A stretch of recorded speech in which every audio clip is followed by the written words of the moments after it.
30 most expected topics जो आपको आपके सीबीएसई एग्जाम इकोनॉमिक्स में देखने को मिल सकते हैं।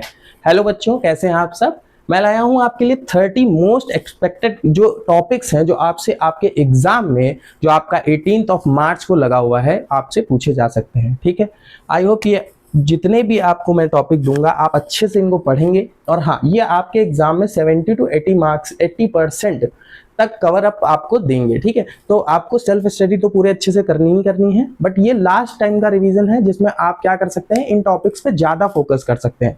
ठीक है, ये आपकी पूरी पढ़ाई का ऑल्टरनेट नहीं है कि अगर आपने ये कर लिया तो फिर आपके बहुत अच्छे नंबर आए। नहीं, बहुत अच्छे नंबर लाने के लिए आपको सारी ही चीजें पढ़नी पड़ेंगी, बट इन टॉपिक्स पे आप ज्यादा इंपॉर्टेंट समझ के इनको ज्यादा अच्छे तरीके से करके जाइएगा, जो कि आपको मे भी आपके एग्जाम में देखने को मिलेंगे। इनके चांसेस थोड़ा से हाई रहेंगे। ठीक है, सबसे पहले हमने देखा है national income and related aggregate से, यहाँ से 10 मार्क्स का आपको देखने को मिल सकता है। कौन कौन से टॉपिक्स आपके यहाँ पे अच्छे से आपको मिलेंगे, वो है पहला सर्कुलर फ्लो ऑफ इनकम, आपको अच्छे से पढ़ना है। उसमें स्पेसिफिकली 2 सेक्टर मॉडल जरूर पढ़ लीजिएगा, 2 सेक्टर मॉडल जो है वो आपको जरूर देखने को मिलेगा। उसके बाद स्टॉक वर्सेस फ्लो का जो कॉन्सेप्ट होता है वो आपको समझना है, उसमें वेल्थ वर्सेस इनकम को भी देख लीजिएगा। वैल्यू एडेड मेथड की बात कर रहे हैं जो कि हमारा जो नेशनल इनकम है, ठीक है, उसकी बात हो रही है। तो यहाँ पे value added method, concept of intermediate goods, final goods and problem of double counting, ये सारी चीजें आपको अच्छे से समझ में आनी चाहिए। जब हम वैल्यू एडेड मेथड करते हैं तो उसमें हमारी इंटरमीडिएट गुड्स माइनस होते हैं, फाइनल गुड्स जब बनते हैं फाइनल गुड्स में से हम इंटरमीडिएट गुड्स माइनस करते हैं, ताकि हमारा जो डबल काउंटिंग है उसकी प्रॉब्लम सॉल्व हो सके। आई होप ये सब चीजें आपने अच्छे से पढ़ी होंगी, तभी आपको ये सब चीजें अच्छे से करनी भी आएंगी। अदरवाइज यहाँ पे ऐसा नहीं होगा कि अगर आपने एक बार में इसको पढ़ा तो अच्छे से समझ नहीं आएगा, आपको इनकी प्रैक्टिस भी करनी पड़ेगी। एक्सपेंडिचर मेथड न्यूमेरिकल्स, तो यहाँ पे एक्सपेंडिचर मेथड की भी न्यूमेरिकल आपको देखने होंगे। फोकस ऑन नेट एक्सपोर्ट और डेप्रिसिएशन एडजस्टमेंट पे ध्यान ज्यादा रखिएगा, ये क्वेश्चंस आपसे पूछे जा सकते हैं। एक हमारा इनकम मेथड और होता है, देखिए उसके पूछे जाने की जो मतलब एक्सपेक्टेड है वो तो थोड़ा लेस है, बट आप उसको कर जरूर लीजिएगा, क्योंकि क्या होता है ना कि इवैल्यूएटेड मेथड, एक्सपेंडिचर मेथड ये जरूर पूछे जाते हैं और इनकम मेथड भी ज्यादातर आपको देखने को मिला है, बट उसके थोड़े से चांसेस कम है, तो इसलिए मैंने यहाँ पे लिख के नहीं रखा हुआ है, बट आपको उसको छोड़ना नहीं है। इनकम मेथड के भी न्यूमेरिकल आपको अच्छे से करके जाने हैं। ठीक है, इसके बाद रियल वर्सेस नॉमिनल जीडीपी क्या होता है ये आपको समझना है। कैलकुलेशन ऑफ जीडीपी डिफ्लेटर, ध्यान रखिएगा, ये आपको अच्छे से करके जाना है। जीडीपी एंड वेलफेयर, उसमें आपको क्या करना है, limitation of using GDP as a welfare indicator, ये आपको अच्छे से देख के समझ के और करके जाना है। फिर उसके बाद हमारा आता है मनी एंड बैंकिंग, जो कि आपका 6 मार्क्स का चैप्टर है। 6 मार्क्स के आपको इससे क्वेश्चन मिलेंगे। उसमें कौन कौन से इंपॉर्टेंट टॉपिक है, पहला है क्रेडिट क्रिएशन, ये एग्जामिनर का फेवरेट टॉपिक है, तो आपको इस पे बहुत अच्छे से ध्यान लगाना है, दिमाग लगाना है और इसको करना है। The process and the formula for the money multiplier, ये आपको ध्यान रखना होगा। मनी मल्टीप्लायर का फॉर्मूला क्या होता है, तो 1K = 1/CRR, ध्यान रखिएगा। ठीक है, डिपॉजिट मल्टीप्लायर, मनी मल्टीप्लायर, कुछ भी बोल सकते हैं आप इसको। फंक्शन ऑफ सेंट्रल बैंक, ठीक, specifically banker to the government and lender to of last resort, ये चीजें आपको देखने को मिलेंगी। उसके बाद 9th मॉनेटरी पॉलिसी टूल्स यहाँ पे हैं, और इसमें कौन कौन से आते हैं, repo rate, CRR, SLR and open market operation. तो ध्यान रखिएगा, रेपो रेट क्या होता है, रेपो रेट वो रेट है जहाँ पे ये हमारी रिजर्व बैंक जो कॉमर्शियल बैंक को जिस रेट पे लोन प्रोवाइड करती है। ठीक है, CRR cash reserve ratio, SLR statutory reserve ratio. ठीक, ये आई होप आपको सब बहुत अच्छे से आते होंगे। CRR क्या होता है, वो पैसा जो कॉमर्शियल बैंक जब डिपॉजिट रिसीव करती हैं उसमें से एक सर्टेन पोर्शन उनको रिजर्व में रखना पड़ता है। जैसे किसी ने 100 रुपए जमा किए, तो अब जो कॉमर्शियल बैंक है उसमें क्या करेगी, मान लेते हैं कि हमारा कैपिटल रिजर्व रेशियो 10% का है, तो 100 रुपीज किसी ने जमा किए तो उसका 10% मतलब 10 रुपए बैंक क्या करेगी, रिजर्व में रखेगी और 90 रुपीज को वापस से वो लोन देने में यूज कर लेगी। ठीक, स्टैट्यूटरी लिक्विडिटी रेशियो क्या होता है, ये भी सेम रेशियो है जो हमारा CRR होता है, बस ये क्या है, CRR रिजर्व बैंक जो है वो बताती है और SLR हमारा एक लॉ है, स्टैट्यूटरी लॉ। ठीक है, जो हमें बैंक्स को मतलब कॉमर्शियल बैंक्स को ये बताता है कि आपको कितना पैसा मतलब रिजर्व में रखना है। तो ये है दोनों एक ही, बट यहाँ पे SLR क्या है, ये कह सकते हैं कानूनन जो लिमिट रखी गई है। जैसे मान लेते हैं कि कानूनन जो लिमिट है, लॉ के द्वारा बनाई गई जो लिमिट है, वो हमारी 100 रुपए में से 5 रुपए हमें रिजर्व में रखना है। ठीक, तो ये हमारा SLR है।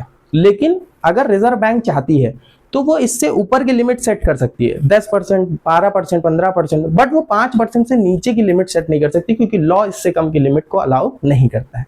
ठीक है, तो आपको ये चीजें समझ में आई होंगी। बहुत डिटेल में मैं नहीं जाऊंगा, क्योंकि ये इंपॉर्टेंट क्वेश्चंस के लिए ही सिर्फ मैं वीडियो बना रहा हूँ। ओपन मार्केट ऑपरेशन आपको पढ़ना होगा, क्वांटिटेटिव एंड क्वालिटेटिव टूल्स भी आपको यहाँ पे समझने पड़ेंगे। फोकस रखिएगा मार्जिन रिक्वायरमेंट्स पे, ठीक है। इसके बाद determination of income expenditure, 12 marks का आपको इससे देखने को मिलेगा। इससे कुछ टॉपिक्स हैं जो बहुत इंपॉर्टेंट है। पहला है इन्वेस्टमेंट मल्टीप्लायर। आई होप आपको इसका फॉर्मूला पता होगा।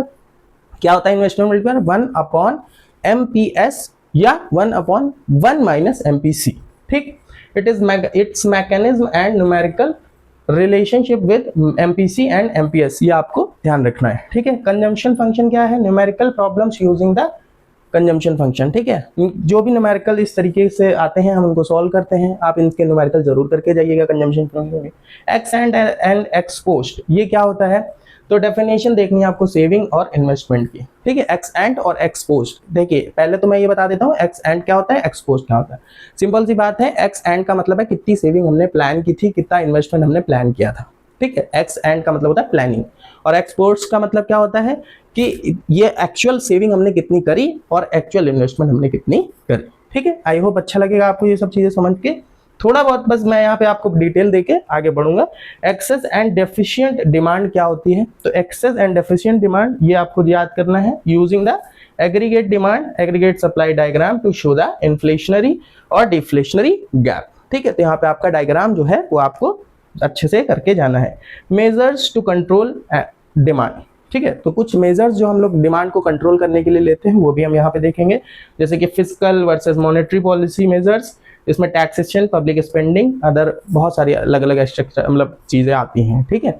तो ये टॉपिक हमारा यहाँ तक हमारे 15 क्वेश्चंस पूरे हो गए हैं। नेक्स्ट 15 क्वेश्चन की तरफ हम आगे बढ़ते हैं। सो नेक्स्ट हमारा टॉपिक है गवर्नमेंट बजट, जिससे आपको 6 मार्क्स का आपको एग्जाम में देखने को मिल सकता है, ठीक है। इसमें क्या आ सकता है आपसे? तो ऑब्जेक्टिव ऑफ बजट आ सकते हैं, जो फोकस करेगा आपका redistribution of income and economic stability पे। ये दोनों पॉइंट आपको अच्छे से पढ़ के जाने रहेंगे। नेक्स्ट है रेवेन्यू वर्सेस कैपिटल रिसिप्ट्स। आपको बहुत अच्छे से समझ में आनी चाहिए कि गवर्नमेंट की कुछ रेवेन्यू रिसिप्ट्स होती हैं, कुछ कैपिटल रिसिप्ट्स होती हैं, ठीक है। क्लासिफिकेशन बेस्ड क्वेश्चन है, ध्यान रखिएगा क्लासिफिकेशन बेस्ड ही आपसे एग्जाम में पूछा जाएगा। डेफिसिट मेजर्स यहाँ पे हैं, calculating and defining physical revenue and primary deficit. ये चारों पॉइंट आपको करके अच्छे से जाने हैं। डेफिसिट मेजर्स बहुत अच्छे से पढ़ के जाइएगा, क्योंकि डेफिसिट मेजर्स आपका बहुत इंपॉर्टेंट है, ठीक है। उसके बाद 6 मार्क्स में आपसे balance of payment and foreign exchange से पूछ सकते हैं। करंट वर्सेस कैपिटल अकाउंट से आपसे पूछा जा सकता है। करंट वर्सेस कैपिटल अकाउंट क्या होता है? बैलेंस ऑफ पेमेंट में आपने ध्यान लिया होगा। Component and classification of the transaction आपको यहाँ से पूछा जा सकता है। ऑटोनोमस एंड अकोमोडेटिंग आइटम्स पूछ सकते हैं, उसमें अंडरस्टैंडिंग चाहिए उनको। The above of the line items, जो भी line above of the line item आते हैं, आपको डायग्राम अगर याद होगा तो आपको समझ में आ रहा है मैं किन चीज़ों की बात कर रहा हूँ। उसके बाद फ्लेक्सिबल एक्सचेंज रेट की बात हो रही है। Determination of rate via demand and supply, flexible है तो इसी से ही करता जाता है, ये चीज़ आपको बहुत अच्छे से आनी चाहिए। फिक्स्ड थोड़ा सा कम पूछा जाता है, फ्लेक्सिबल एक्सचेंज रेट ज़्यादा अच्छे से पूछा जाता है। एप्रिसिएशन वर्सेस डेप्रिसिएशन और इसका इम्पैक्ट इंपोर्ट और एक्सपोर्ट पे क्या पड़ता है ये आपको बताना होता है। एप्रिसिएशन और डेप्रिसिएशन क्या होता है, तो मैं एक छोटा सा आपको बता देता हूँ, हिंट दे देता हूँ।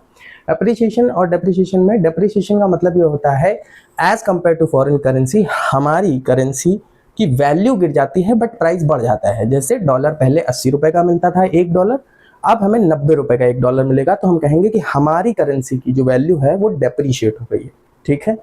दूसरा केस एप्रिसिएशन ऑफ करेंसी, जब डॉलर हमें सस्ता मिलने लगे। फॉर एग्जाम्पल पहले हमें 90 रुपए का $1 मिलता था, अब हमें 80 रुपए का $1 मिलना स्टार्ट हो गया, तो इसको बोलते हैं एप्रिसिएशन ऑफ करेंसी, ठीक है। मतलब हमारी इंडियन करेंसी फिर हम क्या कहेंगे कि एप्रिशिएट हो रही है, ठीक। आई होप समझ में आया होगा, कोई बहुत बड़ी चीज़ नहीं है, आपको बस याद रखना है और अच्छे से क्वेश्चन इसके देखने हैं।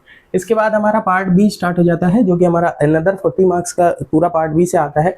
तो इसमें सबसे जो इंपॉर्टेंट पॉइंट है वो कौन सा है? Development experience and reforms. तो इसमें ध्यान रखिए ना, सबसे पहले क्या आएगा? ईव ऑफ इंडिपेंडेंस, बहुत इंपॉर्टेंट चैप्टर है। The state of agriculture and foreign trade, इसमें आपसे पूछा जा सकता है, ठीक है। गोल ऑफ 5 ईयर प्लान की बात हो रही है, तो इसमें फोकस रखना है आपको इक्विटी एंड मॉडर्नाइजेशन की तरफ, ठीक है। एलपीजी पॉलिसी 1991 बहुत इंपॉर्टेंट है, ठीक है, आपको करके जाना ही जाना है। प्राइवेटाइजेशन जब हुआ था और जब नवरत्न जो है, जो भारत के नवरत्न बोले जाते हैं, वो फाउंड हुए थे।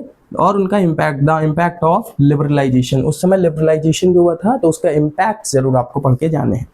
करंट चैलेंजेस में आपका 20 मार्क्स है, इन पोर्शन से आपको 20 मार्क्स का आपके एग्जाम में देखने को मिलेगा। पहला है ह्यूमन कैपिटल फॉर्मेशन, जिसमें आपको ये बताना है कि ह्यूमन कैपिटल का सोर्स कहाँ से आएगा, जैसे हेल्थ, एजुकेशन, और उसके बाद इसके जो रोल हैं इकोनॉमिक ग्रोथ में वो आपको बताने होंगे। उसके बाद क्या है, रूरल डेवलपमेंट की बात हो रही है एग्रीकल्चर मार्केटिंग में, ठीक है। तो रूरल डेवलपमेंट कैसे होगा, तो एग्रीकल्चर मार्केटिंग आपको बहुत अच्छे से आना चाहिए, उसके चैलेंजेस क्या क्या हैं। And the role of organic farming, ये 2 पॉइंट आपको बहुत अच्छे से समझ के पढ़ के जाने पड़ेंगे, ठीक है। उसके बाद एम्प्लॉयमेंट की बात करें तो उसमें type of employment self and casual आ जाएगा, ठीक है। और जो कैजुअलाइजेशन ऑफ वर्कर्स है वो भी आपको बहुत अच्छे से टॉपिक समझ के जाना चाहिए। इसके बाद सस्टेनेबल डेवलपमेंट की बात हो गई है, ये भी इंपॉर्टेंट पॉइंट है। सस्टेनेबल डेवलपमेंट पे आजकल ज़्यादा क्वेश्चन पूछे जा रहे हैं। ग्लोबल वार्मिंग हो गया है, ओजोन डिप्लीशन हो गया है, स्ट्रेटजीज फॉर सस्टेनेबल ग्रोथ यहाँ पे देखने को मिला है। जो लास्ट आपका टॉपिक है, लास्ट टॉपिक क्या है, comparison with the neighbours, 8 marks का आपको ये देखने को मिल सकता है। इंडिया, चाइना, पाकिस्तान, ठीक है, तीनों के लिए अ comparative analysis of GDP growth rate, sectoral shift and HDI indicators, मतलब अ कंपैरेटिव एनालिसिस चाहिए आपको जीडीपी का, ग्रोथ रेट का, जो कि इनका कंपैरेटिव एनालिसिस आपको पढ़ने को भी मिला होगा। बहुत आसान होता है, बहुत ज़्यादा टफ नहीं होता, बस यहाँ पे क्या है, थोड़ा सा रटिफिकेशन आपको करना पड़ता है कि उनकी 6% से बढ़ रही थी, इनकी 5% से बढ़ रही थी, है ना। और सेक्टोरल शिफ्ट आपको देखना होगा कि कौन कौन से सेक्टर्स में हम लोग शिफ्ट किए हुए हैं। एंड एचडीआई मतलब ह्यूमन डेवलपमेंट इंडिकेटर जो आपका है वो आपको यहाँ पे अच्छे से समझ में आना चाहिए कि ह्यूमन डेवलपमेंट इंडिकेटर्स किसके कैसे अच्छे तरीके से ग्रोथ किए हुए हैं। इसमें ये ध्यान रखिए, specially the great leap forward in China जो है, ये आपको बहुत अच्छे से टॉपिक समझ में आना चाहिए, इसको बहुत अच्छे से आपको करना है, ठीक है। आज के लिए इतना ही रहेगा। मैंने आपको 30 मोस्ट इंपॉर्टेंट टॉपिक्स प्रोवाइड कर दिए हैं। अब मैं आपके लिए क्या करूँगा कि आपको मैं एटलीस्ट एक 25 मोस्ट एक्सपेक्टेड या 30 मोस्ट एक्सपेक्टेड MCQs मैं अगली वीडियो में आपको प्रोवाइड करूंगा। अगर आप इस वीडियो को लाइक करते हैं और कमेंट में लिखते हैं कि MCQs, कमेंट आप करिए MCQs, तो मैं आपको 30 मोस्ट एक्सपेक्टेड MCQs भी आपको प्रोवाइड करूंगा आपके इकोनॉमिक्स एग्जाम के लिए। अभी के लिए यहीं तक। आई होप आप लोग पढ़ाई अच्छे से कर रहे होंगे, ठीक है। मिलते हैं नेक्स्ट वीडियो में। और अगर ये वीडियो पसंद आती है तो चैनल को सब्सक्राइब करिए, ठीक है, और इस वीडियो को लाइक करिए और अपने सभी दोस्तों के साथ इसको शेयर करिए। Thank you.